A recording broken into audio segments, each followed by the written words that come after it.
पिछले एपिसोड में बाईमैन को हाओचन के प्लान के बारे में पता चल गया था और इसीलिए उसने तुरंत ही चारों डीमन को उसके पीछे लगा दिया था।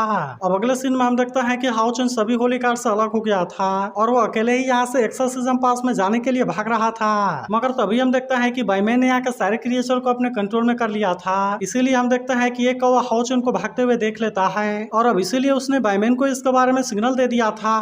मगर अभी भी हम देखता है कि हाओचन यहाँ पर नहीं रुकता और वो यहाँ से भागता रहता है। लेकिन तभी हम देखता है कि इसके पीछे कोई पावर क्रिएट होने लगी थी। इसीलिए हाओचन भी समझ जाता है कि यहाँ पर कोई डीमन आ गया है और इसीलिए वो और ज्यादा स्पीड से यहाँ से भागने लगता है। मगर तभी हम देखता है कि वो डीमन यहाँ पर आ गई थी और वो इस पर अटैक करते हुए कहते हैं कि तुमने तो हमारे सारे क्रेनी में आग लगा दिया, लेकिन क्या इसके बाद भी तुम्हें लगता है कि तुम इतना आसानी से यहाँ से भाग जाओगे। फिर हम देखता है कि वो डीमन हाओचन पर लगातार अटैक करने के लिए कोशिश करने लगती है और कहती है कि लॉर्ड बाईमैन ने तुम्हारे लोकेशन के बारे में पहले से ही पता लगा लिया है, इसीलिए अब तुम यहाँ से बचने के लिए कुछ भी नहीं कर सकते और कहती है कि तुम अपने आप को सरेंडर कर दो।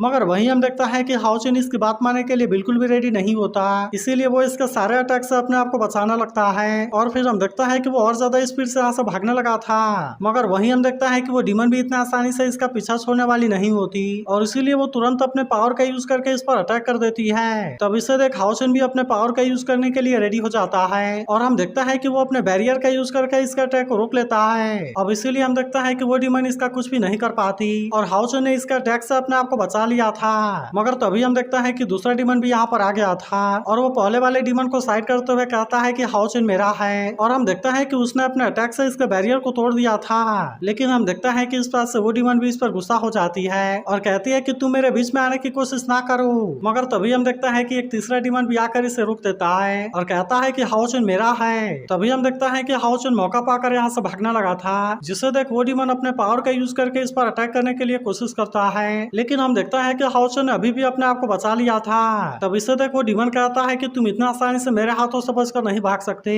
और फिर हम देखता है कि वो अपने किसी और पावर का यूज करके इस पर अटैक कर देता है, जहाँ पर कि हाओचन भी इसे रोकने के लिए रेडी हो गया था और हम देखता है कि वो फिर से अपने बैरियर का यूज करता है। लेकिन तभी हम देखता है कि चौथा डीमन भी यहाँ पर आ गया था और वो भी सीधे हाओचन पर अटैक करने के लिए चला जाता है। मगर तभी हम देखता है कि इस पास से तीसरा डीमन गुस्सा हो गया था और कहता है कि तुम इसके बारे में सोचना भी नहीं। मगर तभी हम देखता है कि चौथे डीमन ने भी इस पर अटैक कर दिया था, जहाँ पर हाओचन इसके अटैक को रोकने के लिए कुछ भी नहीं कर पाता। तब इससे देख तीसरा डीमन गुस्सा होने लगता है, जिस पर चौथा डीमन कहता है कि क्या तुम इसके लिए फाइट करना चाहते हो। तभी हम देखता है कि पहले वाली डीमन भी इसके लिए रेडी हो गई थी और कहती है इसमें जो भी जीतेगा हाओचन उसका होगा।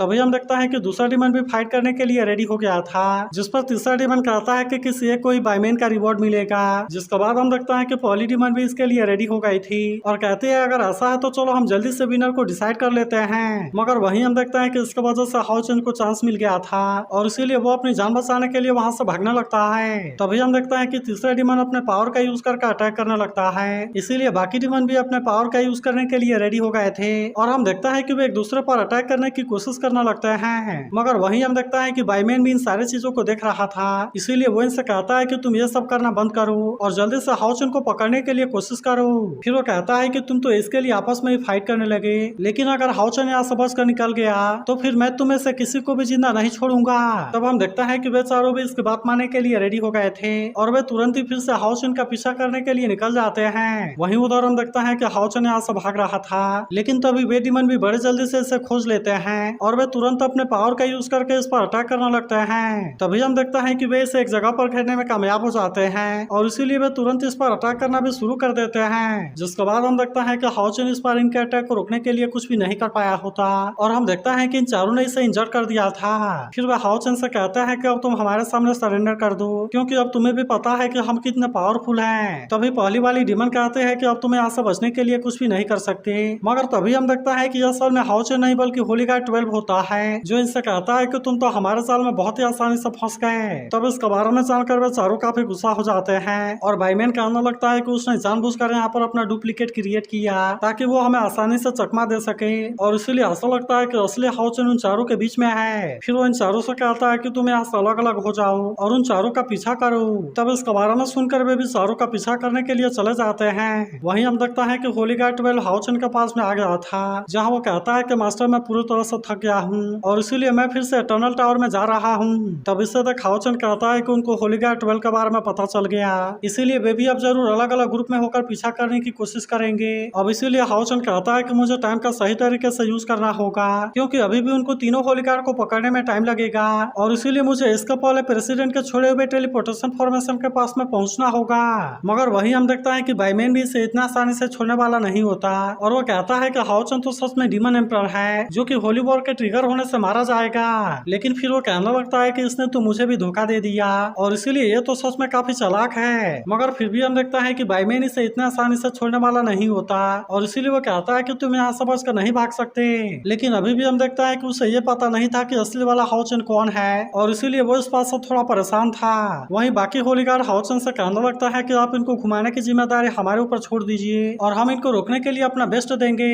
वहीं हम देखते हैं कि चारों डीमन अलग अलग होकर इनका पीछा करने लगे थे और कहता है कि अब तुम हमसे बचने के लिए कुछ भी नहीं कर सकते और अब तुम बहुत ही जल्द हमारे हाथ में आने वाले हो। इसी के साथ वो कहते हैं कि चाहे वो नकली हो या असली हो, हमें उनको पकड़ने में कोई भी गलती नहीं करनी है, चाहे इसके लिए कुछ भी हो जाए। जिसके बाद हम देखता है कि वे सभी इसके लिए रेडी हो गए थे और वे तुरंत अपने पावर का यूज करके अटैक करने लगते हैं। तभी हम देखता है कि इसके तरफ जा रहा होली गार्ड वहाँ से गायब हो गया था, जिससे देख बाइमैन कहता है कि ये क्या है और कहीं ऐसा तो नहीं कि हाउचन का कोई दूसरा प्लान है। वहीं हम देखता है कि हाउचन भागते हुए एक जगह पर आ गया था जहाँ हम देखता है कि आसपास में कोई भी क्रिएचर नहीं होता और अब इसीलिए हाउचन एक गुफा के सामने आ गया था। लेकिन तभी वो जैसे ही गुफा के अंदर जाने के लिए कोशिश करता है, हम देखता है कि वहाँ पर बहुत सारे डीमन होते हैं जो कि तुरंत ही हाउचन पर अटैक करने के लिए रेडी हो जाते हैं। फिर वह कहने लगता है कि अब तुम हमारे हाथों से बचने के लिए कुछ भी नहीं कर सकते और इतनी बात कहने के बाद वे इस पर अटैक करना शुरू कर देते हैं। तब हम देखता है कि हाउचन भी अपने स्वॉर्ड को बाहर निकाल लेता है और वो इसका यूज करके इनको मारने लगता है। मगर तभी हम देखता है कि इनका लीडर भी इसके सामने आ जाता है और कहता है कि तुम तो सच में बहुत ही चालाक हो और तुमने तो चारों डीमन को बहुत ही आसानी से धोखा दे दिया। लेकिन फिर वो कहता है कि अब तुम यहाँ से बचने के लिए कुछ भी नहीं कर सकते, क्योंकि मैंने तो यहाँ से सारे आईलाइनर को हटा दिया है। जिस पर हाउचन कहता है कि इसीलिए मुझे यहाँ पर कोई भी क्रिएचर दिखाई नहीं दिया और हम देखता है कि वो फिर से इनका सामना करने के लिए जाना लगता है। फिर वो कहता है कि मुझे जितना जल्दी हो सके इनसे डील करना होगा, नहीं तो अगर मैंने देरी किया तो यहाँ पर बहुत बड़ी प्रॉब्लम हो जाएगी। मगर तभी हम देखता है कि इनका लीडर भी इस पर अटैक करने के लिए रेडी हो गया था और इसीलिए हाउचन भी अपने आप को बचाने के लिए कोशिश करने लगता है। तब इसे देखो डीमन कहता है कि तुम इतने परेशान क्यों होने लगे, क्योंकि तुम जितना ज्यादा परेशान होगे तब इसकी वजह से मेरे विश्व सोल की पावर उतनी बढ़ती जाएगी और फिर मैं तुम्हें केवल एक ही अटैक में मार दूंगा।